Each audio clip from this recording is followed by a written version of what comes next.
Hello everyone, welcome back to channel Musu Gaming here, and today I'll be taking a look at the top 5 best equipments that you can craft in terms of power level in Rise of Kingdoms.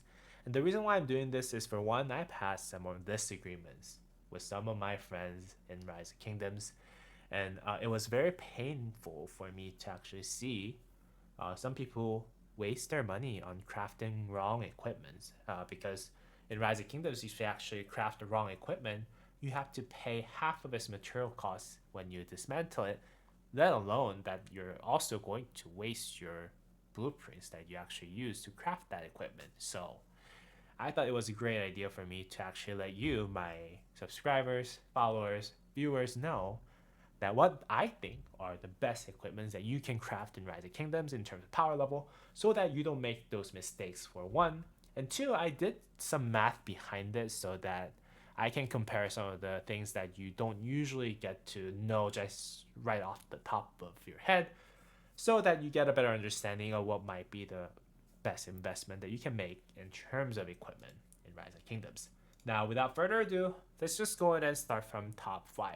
So the fifth most powerful equipment in Rise of Kingdom, in my opinion, is actually Hydra's Blast. It's pretty straightforward why this is the fifth strongest equipment that you can craft in Rise of Kingdoms, and this is actually the one. This is the only equipment in this list that is not accessories. The reason why is because this is one of the only. This is the only equipment that actually gives you more than 20% of stats in total, and that is not defense. So other Season of Conquest weapons, which does give 25% stats, are actually going to give you attack. But this right here, Hydra's Blast, will give you 25% defense. Now, for those of you who are not familiar with how stats work in Rise of Kingdoms, defense is always better than attack. Now, health is always better than defense and attack combined together. So, being the only equipment in the game that will give you 25% defense make this equipment the strongest piece that you can acquire aside from accessory, because accessories give you special effects that will give you a lot more other buffs and stuff. So that's why I think the fifth place for the most powerful equipment that you can craft in Rise of Kingdoms undoubtedly goes to Hydra's Blast. I don't think there's any argument towards it. And just spoiler alert, rest of the rest of the equipment, as I said before, will be accessories, because accessories will give you a lot more buff than other equipments in normal days. So it is what it is. But let's just go ahead and move right on to number 4. And number 4 that I have here on the list is actually Greatest Glory. It will give you straight up 5% more normal attack damage of all types, as well as if you're actually talented, it will go up to 6.5%. For some marches that does smite damage, that does normal damage, that does combo damage, this will deal straight up 5% or 6.5% more damage. And hence, the all damage 6.5%, 5% is just no brainer. It's very strong accessory in the game. So hence, it is the fourth place for the most powerful equipments that you can craft in Rise of Kingdoms in 2025 at least. There's no really and for some people who are using mixed damage with skill damage and whatnot, this may not become as accessible. But then again, this is way more powerful than skill damage buff of the same percentage, because skill damage does not buff your normal attack, basic attack, as well as counter attack. So this is just straight up better version of it for most commanders that are scaling with, let's say, smite damage, normal damage, delta, which is combo damage. So straight up better equipment. So I don't think there's really much argument against it towards it. So let's just go ahead and move on. Third most powerful equipment in the game, in my opinion, is Ring of Doom. So Ring of Doom, let's just read it through. So whereas Trip launches any type of basic attack, it has 10% chance to gain 50% bonus damage though for 2 seconds. So, and this can trigger up to 1 times every 5 seconds. So 10% chance, 50% buff, or 65% buff for 2 seconds, and can trigger up 1 time every 5 seconds. So that, I actually did the math, I think we can go ahead and check it out on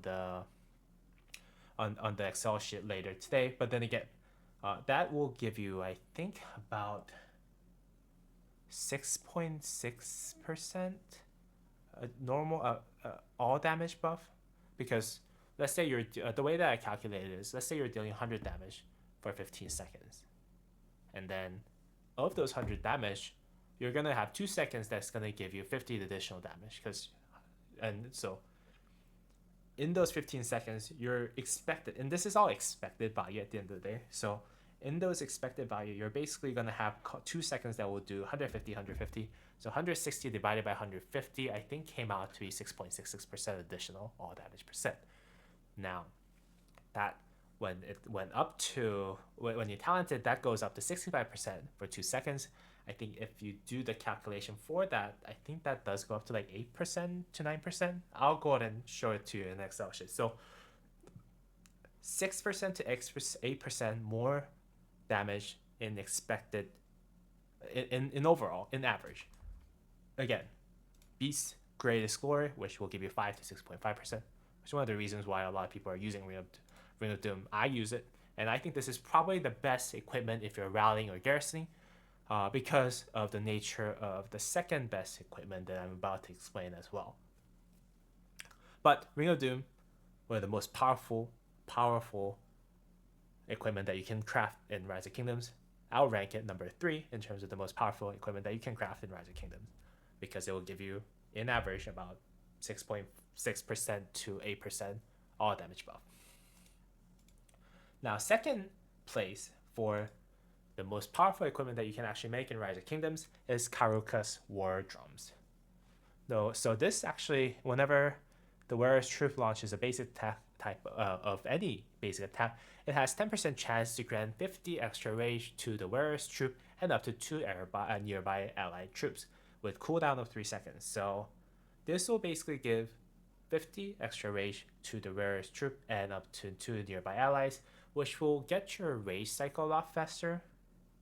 And in my opinion, this is one of the most controversial equipment in the game lately, because a lot of people has been testing in Murder Ball how Karukak's War Drum could be better than Ring of Doom. I actually think that Karukak's War Drum is in fact better than Ring of Doom in those test results, and we'll go ahead and find out why that's the case in the spreadsheet in a minute. So this is the second most powerful equipment that you can craft in Rise of Kingdoms, in my opinion. But don't get me wrong, I think something I gotta clarify is that this is the most powerful overall in terms of the overall damage that you can actually gain from this. But if you're, let's say, rallying or garrisoning, Ring of Doom will be more powerful than Drum. And I'll go ahead and explain why in the spreadsheet soon. Now, in number 1 place, the best equipment that you can craft in Rise of Kingdoms is actually Horde of Fury. So whenever this Wearer's Troop launches any type of basic attack, it has 30% chance to gain 50 extra rage with no cooldown. So this goes up to 65 extra rage with no cooldown. And this can trigger multiple times, in my opinion, I think, with smite. No, combo.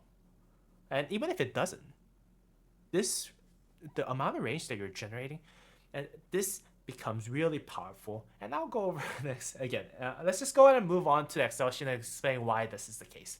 Now, I filmed a video recently about counterattack damage and what is the percentage of damage the counterattack does when you're using your meta marches lately, that are meta lately. So I took a look at Paul Arthur, Tilanevsky, just because we're talking about counterattack damage, but that's not one of the most commonly used marches in the game.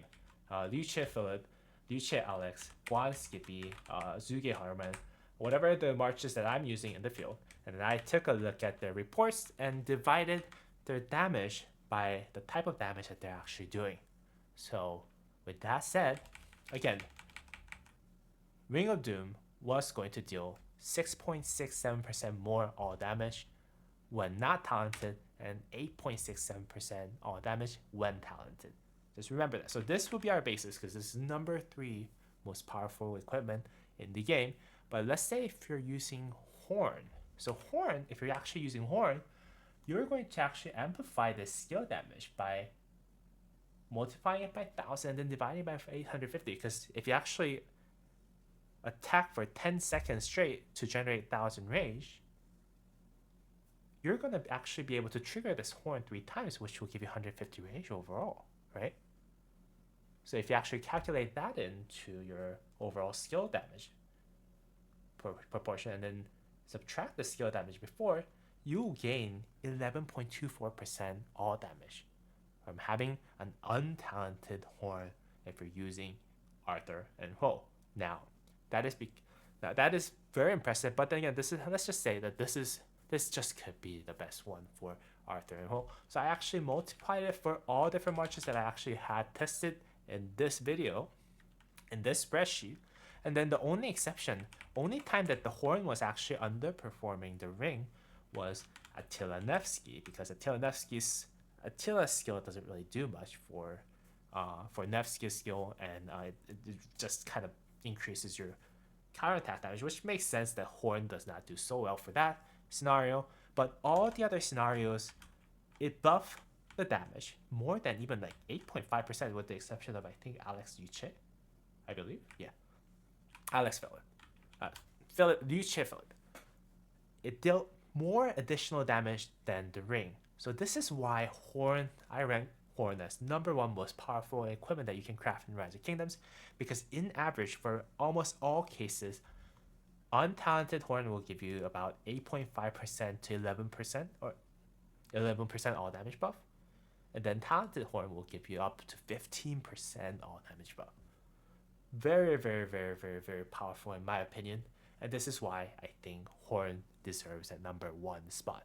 Now, drum, on the other hand, again, this is based on assumption that you're using 3 different marches on the field that all have drums. So you're actually using it as if you're using horn. But then again, in this case, you're actually getting 8.5%. Let's see what Alex Nevsky. I'm gonna go ahead and take that out because that's just an exception. The minimum that you can actually buff yourself with is 6.5%, which is the worst case scenario, which is when you're actually using the Shiflet, right? So 6.5% buff to 8.6% buff. So in most cases, drum will actually perform much better than ring.